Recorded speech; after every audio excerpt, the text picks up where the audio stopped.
el motor del cambio social más tremendo y de largo alcance que, para bien o para mal, nunca antes haya afectado a la humanidad. Buenas tardes a todos. Espero estar a la altura de las circunstancias. Al escuchar este audio, muchos de vosotros habréis pensado que se trata del contexto tecnológico actual en el que nos estamos moviendo y del poder transformador que está teniendo en nuestra sociedad. Pues bien, se trata del ferrocarril transcontinental y este texto data de 1868. Con esto, ¿qué os quiero decir? Que lo que estamos viviendo a día de hoy ya se ha vivido en otras épocas históricas y hemos sobrevivido. O podríamos interpretarlo de otra forma, que ante cualquier avance tecnológico de cualquier índole, acabamos siempre repitiendo las mismas advertencias, las mismas fobias y las mismas filias. Al final, las personas somos el animal que tropieza 2 veces por la misma piedra. ¿Por qué he querido compartir con vosotros esto? Porque de verdad estamos en un momento de locura. No caigamos en el error de precipitarnos y que por ir más rápido de lo que realmente las cosas son, pues acabemos haciendo las cosas mal. Pues bien, simplemente a modo de reflexión. ¿Y qué está pasando? Pues en los próximos 20 años la forma en que tenemos o que vamos a realizar nuestros trabajos va a cambiar más que en los últimos 2000 años. Pero no solo en el ámbito del contact center, en nuestra industria. Se van a ver afectados todo tipo de profesiones, médicos, ingenieros, de todo tipo, ¿vale? En el campo de la docencia exactamente igual. Y esto nos tiene que hacer reflexionar. De hecho, se habla de que el 40% de las profesiones que tendremos dentro de 20 años, a día de hoy, no sabemos cuáles serán. Imaginaos, nuestros hijos están estudiando y todavía no sabemos, en ese 40% del que os hablo, en qué van a trabajar. Y esto es una realidad. Esto es una realidad para todos. Podemos decir que se habla de un cambio de era. Se habla de la cuarta revolución industrial.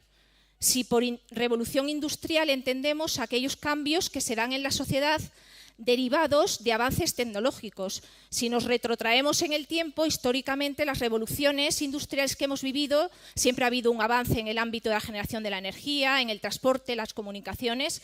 Pues bien, estamos realmente ante una nueva revolución industrial, y así lo dicen los estudiosos del tema. ¿Y cuáles son esos avances que están provocando esta revolución? Son muchos, pero yo me voy a concentrar en 4 de ellos por lo relevantes que son y por el impacto que tienen en el campo tecnológico. El Internet de las cosas que se ha hablado esta tarde, los wearables. ¿Os imagináis quién de aquí puede vivir a día de hoy sin Internet? ¿Os imagináis que todo lo que tenemos aquí, todo lo que tenemos en nuestras casas, todo lo que llevamos estuviese conectado? Pues eso es el Internet de las cosas. El año pasado cerramos el año con 7.500 dispositivos conectados. Se estima que en el año 2020 acabemos con 100.000 dispositivos conectados. Esto es una burrada, pero va a suceder y tenemos que ser conscientes de ello. La hiperconectividad está a unos niveles, va a crecer a unos niveles exponenciales. Vale. ¿Qué más cosas? La inteligencia, la realidad virtual, la aumentada, la mixta. Esto podría dar para hablar toda la tarde, pero simplemente os digo que con estos nuevos conceptos, estas nuevas tecnologías, vamos a tener el concepto de teletransporte mucho más cercano. Os invito a que veáis en Internet un producto que sacó hace 2 años Microsoft, HoloLens, y allí podréis ver reflejado de qué estoy hablando. Y por último, como no podía ser de otra forma, la inteligencia artificial. Permitidme que haga un zoom sobre la inteligencia artificial por la conexión que tiene con el tema del que vamos a hablar hoy. Y bien, ¿qué es la inteligencia artificial? Pues la inteligencia artificial es la tendencia a imitar el sistema cognitivo, el cerebro. A nosotros, las personas, nos puede parecer el lenguaje algo intuitivamente muy sencillo, pero no es nada sencillo.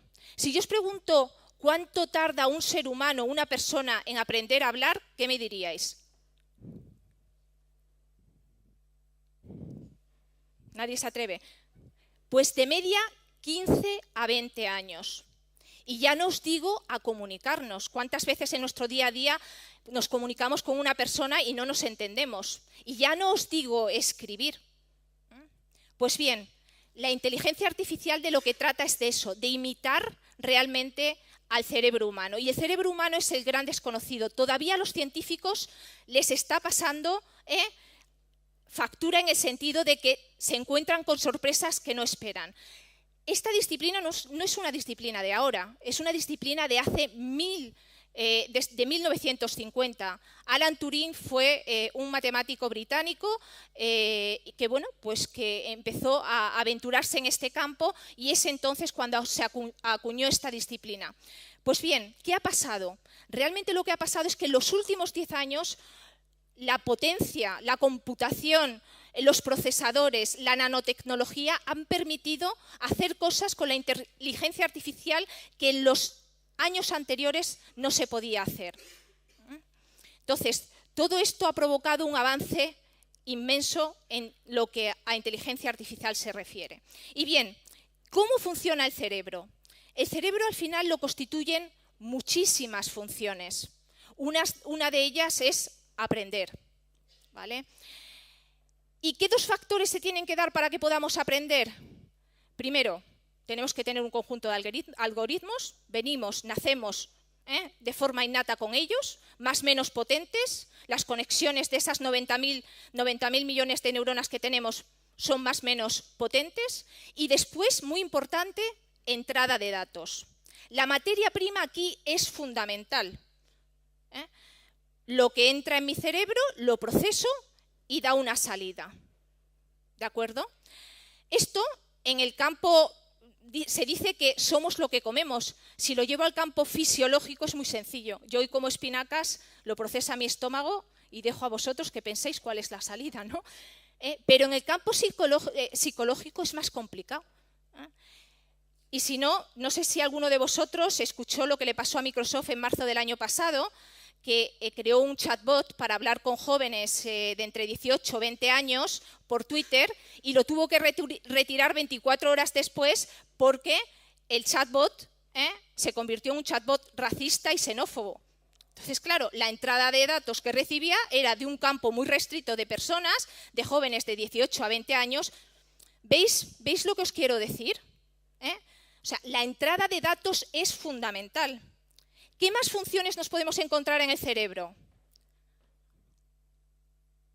La lógica, el razonamiento, el sentido común, muchas. La atención. La atención es una de las más difíciles de implementar.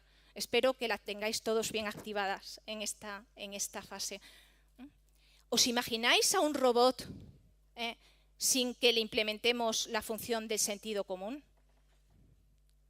¿Lo vais entendiendo? Lo que quiero es que veáis lo complejo que es la inteligencia artificial, lo complejo que es replicar al cerebro. Pues bien, ¿dónde estamos en inteligencia artificial? Pues tenemos los algoritmos, sí. ¿Conseguimos memorizar? Sí. ¿Conseguimos verbalizar? Sí. Y también conseguimos aprender, más o menos complicado, pero conseguimos. Pero no conseguimos conectar con esas funciones que os estaba comentando, que son muy importantes. Y ni siquiera os he comentado el tema del lenguaje no verbal, la empatía, la prosodia de voz. Realmente, el estado del arte de la inteligencia artificial nos permite, a día de hoy, resolver problemas muy bien definidos y muy bien estructurados. Realmente no hay intuición detrás de la inteligencia artificial. La inteligencia artificial no es como Randolph. Randolph a día de hoy está ejerciendo de perro guía. Nos metimos en un proyecto a nivel en la familia y nos comprometimos a educar a Randolph en su primera fase de formación. La verdad es que para una familia como la nuestra, que no somos de perros, os puedo garantizar que fue horroroso. Pero bueno, al final vino la satisfacción. Cuando cogíamos la correa, Randolph sabía que teníamos que ir a pasear. Cuando llegábamos a un paso de cebra, Randolph miraba a izquierda, derecha y si no venía nadie, cruzaba. Cuando tocábamos el silbato, Randolph sabía que era la hora de comer. ¿Y qué es lo que tuvo que hacer Randolph? Primero, prestar atención. Segundo, recordar lo que había hecho en una situación similar en el pasado. Tercero, retener. Y cuarto, crear un patrón en su cabeza. Pues bien, ese es el gran reto de los científicos a día de hoy. Las personas somos máquinas de propósito general. Somos capaces de hacer muchas cosas. Yo hoy estoy hablando aquí con vosotros, me puedo cambiar al portugués, al inglés, me puedo coger el coche e irme o una bicicleta. ¿Me entendéis? Las máquinas, los robots son máquinas de propósito específico. No hemos conseguido dar ese salto. ¿Ahora entendéis por qué no estamos viendo robots por la calle? O sea, quiero que os llevéis la idea de que el estado del arte de la inteligencia artificial es el que es y no es más. ¿De acuerdo? Bien, y esto, como no puede ser de otra forma, ha tenido un impacto en nuestra industria, en la industria del contact center, en la industria de los centros de relaciones con clientes. Si nos retrotraemos 12, 15 años hacia atrás, acordaros, al alcance de la mano de quién estaba la tecnología, de quién lo podía comprar. ¿Y quién podía comprar la tecnología? Las empresas. Al final, las empresas compraban la tecnología, la implantaban y daba igual si estaba alineada o no con las necesidades de los clientes. Además, si yo quería ponerme en contacto con la empresa o el proveedor, pues a lo más me ofrecían el teléfono, largas esperas, a lo mejor presencial, pero esa era la realidad. Las personas, los ciudadanos, los clientes, estábamos en un segundo plano. ¿Y qué es realmente lo que ha ocurrido? Pues realmente lo que ha ocurrido es, hace 12, 15 años, se produjo un hecho que por extraño nos pilló por sorpresa, lo que llamamos la democratización de la tecnología. Nos encontramos ante una sociedad que estaba mejor dotada tecnológicamente que las propias empresas. Y esto ha obligado a las empresas a poner el acelerador y empezar a adquirir tecnología intentando llegar a ese cliente que se volvía infiel, ese cliente que exigía a las empresas cómo quería conectarse con ella, la proliferación de los canales. Es el cliente el que quiere hablar con la empresa, no la empresa la que habla con el cliente. ¿Qué más cosas nos han ocurrido? La web, ya no nos conformamos con la información que nos dan nuestros proveedores. Vamos a la web, nos ilustramos, estamos a un clic de ratón de cambiarnos de un proveedor a otro. Somos infieles. Las redes sociales y su capacidad de amplificación. No nos conformamos con haber vivido una experiencia. La dejamos por escrito y hacemos que las redes sociales hagan el resto. Reducción de precios, la erosión constante en nuestra industria, el cliente en un segundo plano. Con todo este batiburrillo, más erosión en el ámbito de los precios de outsourcing. La omnicanalidad. ¿Cuántas veces hemos oído hablar de la omnicanalidad? Yo hace 5 años recuerdo una presentación aquí donde decía, señores, la omnicanalidad es una realidad. Escasamente el 10-15% de las empresas lo habían implantado. Y ahora, the main big thing, que dicen los americanos, el tema, los bots. Los bots. Y aquí no he tocado otros temas que han irrumpido en nuestro día